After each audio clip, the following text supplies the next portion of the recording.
કહેતી હતી કે અંધારું થઈ ગયું છે, હજી તમે પિતાશ્રી દીવો નથી જલાવ્યો, દીવો નથી પ્રગટાવ્યો. પણ શરત બાબુને એમ થયું કે મારી પુત્રી મને શું કહેવા જઈ રહી છે. હે બાબુજી, અંધેરા છા ગયા, અભી દિયા નહીં જલાયા. આ તમારી ઉત્તરાવસ્થા આવી છે, હજુ તમે આતમદીપ નથી જલાવ્યો. અને આ જીવ જાગૃત થઈ ગયો. તેજીને ટકોર માત્ર એક શબ્દ. ગોપીચંદ મહારાજ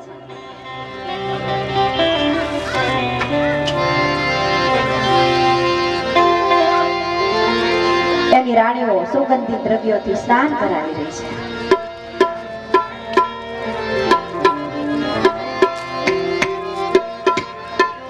માતા મેના દેવી ઉપર ઝરૂખામાં ઉભા ઉભા પોતાના પુત્રનો દેહ નિહાળે છે.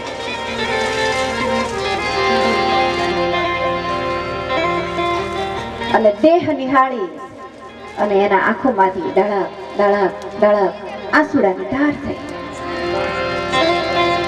અને એ આંસુડા ગોપીચંદ મહારાજની પીઠ ઉપર પડ્યા. ઠંડુ શીતળ જળ વડે સ્નાન કરી રહ્યા હતા, એમાં કઈ ગરમ લાગ્યું. ઊંચું જોયું ત્યાં તો માં રડી રહી છે. દોડતા માની પાસે આવ્યા કે માં, જે 92 લાખ માળવાનો ધણી હોય એની માને રડવાનું કારણ શું? તું શા માટે રડે છે માં? કઈ નહીં બેટા, નહીં માં, કઈક છે, તું શા માટે રડે છે? અને ત્યારે માએ એટલો જ જવાબ આપેલો. શું જવાબ આપ્યો?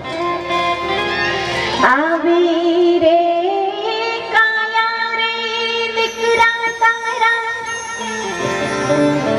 બાપની હતી જો.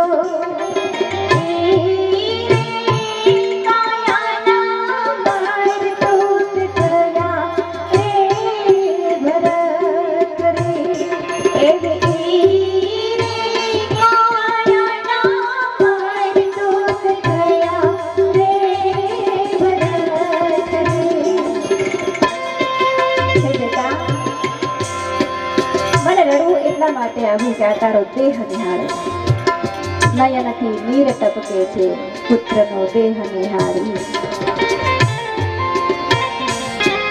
તારો સુંદર મજાનો દેહ જોઈ અને તારે પિતાની યાદ આવી. હે પુત્ર, આવો જ સુંદર મજાનો દેહ તારા પિતાશ્રીનો પણ હતો, પણ એનું પણ મરતું થયું, એનું પણ મૃત્યુ થયું.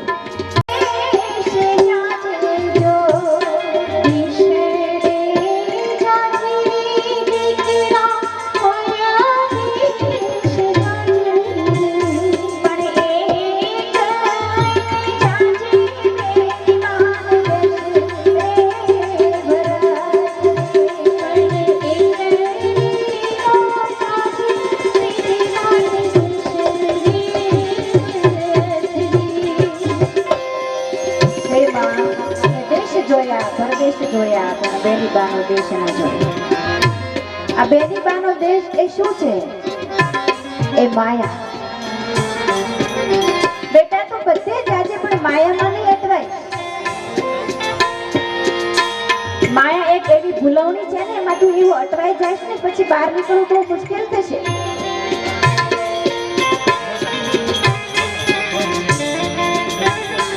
પણ કહેવાય છે કે ગોપીચંદ રાજા પહેલા જ બેન પાસે જાય છે. બેન કહે છે કે ભાઈ તારા રાજ પાછા અપાવું, તારા પાઠ પાછા અપાવું. ત્યારે ગોપીચંદ મહારાજ કહે છે કે નહીં બેની, રાજ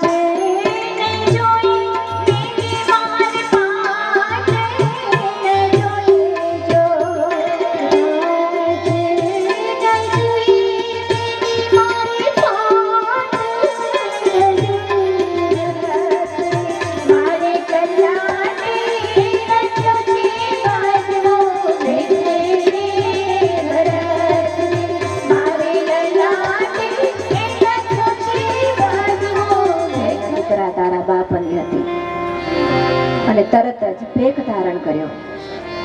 રઘુગણ રાજા ભરતજીના ઉપદેશથી આત્મજ્ઞાન પ્રાપ્ત કરવા માટે જંગલમાં ગયા. પછી ભૂગોળ અને ખગોળનું થોડું વર્ણન પછી એક એક ખંડમાં પરમાત્માનું સ્વરૂપ એની કથા છે, અને પછી ગ્રહો, નક્ષત્રો, તારાઓની કથાની વાત કહી છે. એના પછી નરકોનું વર્ણન કર્યું છે, અને નરકોના વર્ણન સાંભળી અને પરીક્ષિતજી મહારાજ ખૂબ ડરી ગયા છે. તો શું આપણને એમ થાય કે ખરેખર આ નરક, આ સ્વર્ગ, આ બધું હશે ખરું? પણ સંતોએ આપણા જેવા પામર જીવોને સમજાવવા માટે આ બધી કથાઓ મૂકી હોય. નરક, સ્વર્ગ એ બધું અહીં જ છે. અત્યારે આપણે સ્વર્ગમાં બેઠા છીએ, સાત્વિક વિચારો છે, અને એ બેઠા બેઠા પણ જો મનમાં વિચાર આવે કે અહીંથી બહાર નીકળવા દે એટલે પેલાનું આવ્યું, એટલે નરકમાં બેઠા સમજી લેવું. અહીં જ નરક છે, અહીં જ સ્વર્ગ છે. બાળકોને જ્યારે શિક્ષકો ભણાવે ને 3 પદ્ધતિથી ભણાવે છે. એ કઈ 3 પદ્ધતિ? એક છે રોચક પદ્ધતિ, બીજી છે ભયાનક પદ્ધતિ, અને ત્રીજી છે યથાર્થ પદ્ધતિ. રોચક પદ્ધતિ એટલે બાળક જ્યારે ભણવા જાય ને, માતા પિતા થોડી લાલચ આપે. બરાબર ભણતું ન હોય ને ધ્યાન રાખીને, તો શું કે જો તું પ્રથમ નંબર લાવીશ ને, જો તું બરાબર ભણવામાં ધ્યાન રાખીશ ને, તો હું તને સાયકલ લઈ આપીશ, અથવા તો ચોકલેટ આપીશ, આમ કરીશ, તેમ કરીશ, એમ લાલચ આપે. અને આ લાલચથી બાળક ભણે. ભાઈ થોડી વાર, બસ 5 મિનિટ જ છે.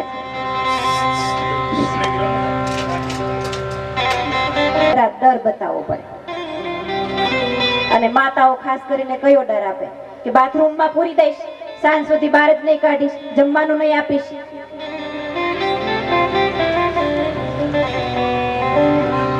જો ભણવામાં બરાબર ધ્યાન નહીં આપીશ તો આમ કરીશ, તેમ કરીશ. અને આ ડરથી બાળક ભણે. આ છે ભયાનક પદ્ધતિ. અને ત્રીજી પદ્ધતિ છે યથાર્થ પદ્ધતિ. બાળક જો ડાયું ડમરું હોય, સમજણું હોય ને, તો પછી આપણે કહીએ કે બેટા હજુ તમારો સમય છે, ભણવું જોઈએ. અમારે ઘણું ભણવું હતું, પણ હવે તો અમારી ઉંમર ગઈ, તો તમારે ભણવું જોઈએ, અત્યારે ભણ્યા વગર ન ચાલે. આમ સમજાવે ને બરાબર બાળક ધ્યાન આપે ભણવામાં. આ યથાર્થ પદ્ધતિ. તો આપણા જેવા જડકઢા માણસો છે ને, એના માટે પણ ઋષિ મુનિઓ આ 3 પદ્ધતિઓ મૂકી છે. પહેલી રોચક, કે જો તમે ખૂબ ભજન કરશો, ખૂબ પુણ્યદાન કરશો, આવા સત્કાર્યો કરશો, તો તમને સ્વર્ગ મળશે. એટલે સ્વર્ગની લાલચમાં ને લાલચમાં આપણે ભક્તિ કરીએ, ભજન કરીએ, પુણ્યદાન કરીએ. આ રોચક પદ્ધતિ. હવે આપણે ક્યાં સ્વર્ગ જોયું છે? ને કદાચ કોઈ સ્વર્ગમાં ગયા હોય, એ પાછા નથી આવ્યા, નહીં તો એનું વર્ણન કરે. આ તો આપણા પુરાણો શાસ્ત્રો કે છે એ ખબર છે, બાકી કોઈ જોયું તો નથી. અને જોયું હોય તો કોઈ કહે નહીં. અને નરકમાં ગયા છે એ પણ પાછા નથી આવ્યા, ને આવ્યા હોય તો આપણને કઈ કહેવાના નથી. તો આ રોચક પદ્ધતિથી ઋષિ મુનિઓ આપણને એક લાલચ આપે છે, એટલે આપણે સારું કામ કરીએ. ભયાનક પદ્ધતિ, કે જો તમે આ પાપ કર્મ કરશો, જો આમ કરશો તો તમને આ સજા મળશે, રો નરકમાં સબડવું પડશે.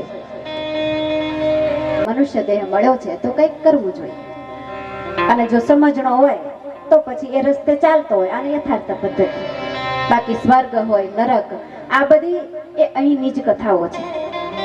પણ જેમ બાળકને ભણાવવા માટે આ 3 પદ્ધતિઓ વપરાય છે, એમ આપણા જેવા પામર જીવોને પણ ભણાવવા માટે, સમજાવવા માટે આ બધી પદ્ધતિઓ આપણા માટે ઋષિ મુનિઓ મૂકી છે.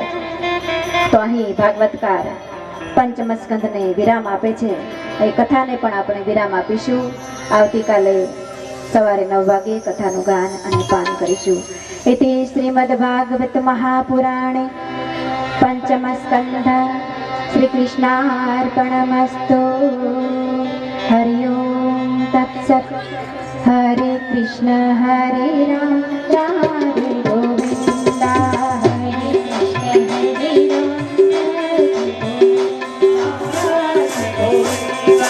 राधे गोविंदा.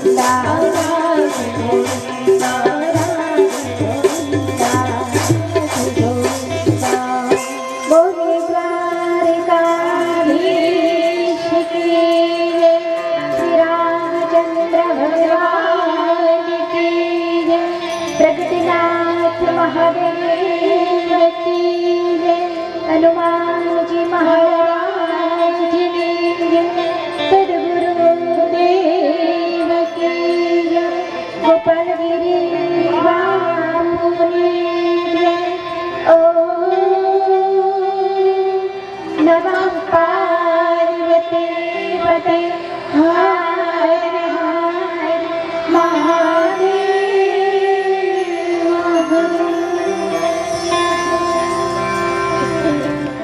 અહીંયા આરતી અરજી દાદા પરિવારે લેવાની છે, કરવાની છે.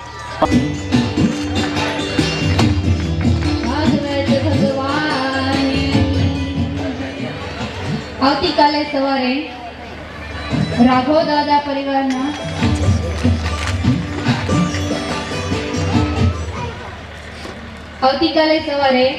દાદા પરિવારના દરેકે દરેક આબાલ વૃદ્ધ આવતીકાલે કૃષ્ણ કનૈયાના વધામણા કરવાના છે, એટલે દરેકે દરેક સભ્યો અહીંયા હાજર રહેશે આવી એક નમ્ર અરજ છે.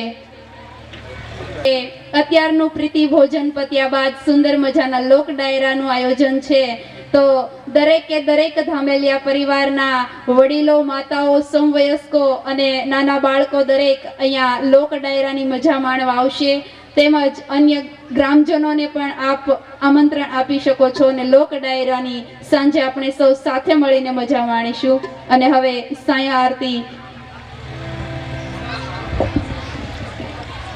આજનો સંજય આરતીનો અરજી દાદા પરિવારનો વારો છે. બધા આવી જાય, બહેનો ભાઈઓ બાળકો બધા. તે પહેલા જાહેરાત કે આપણે સવારમાં જેનો વારો હોય છે ને મોડું બહુ કરે છે, પછી આપણે બેનને અહીં આવવાનો ટાઈમ છે, અમારે ઉતાળ કરવી પડે છે. તો જેનો વારો છે કાલે આપણે રાઘવ દાદા પરિવારનો, બરાબર, તો બધાએ 7:30 થી મોડું નહીં કરવાનું. પછી બે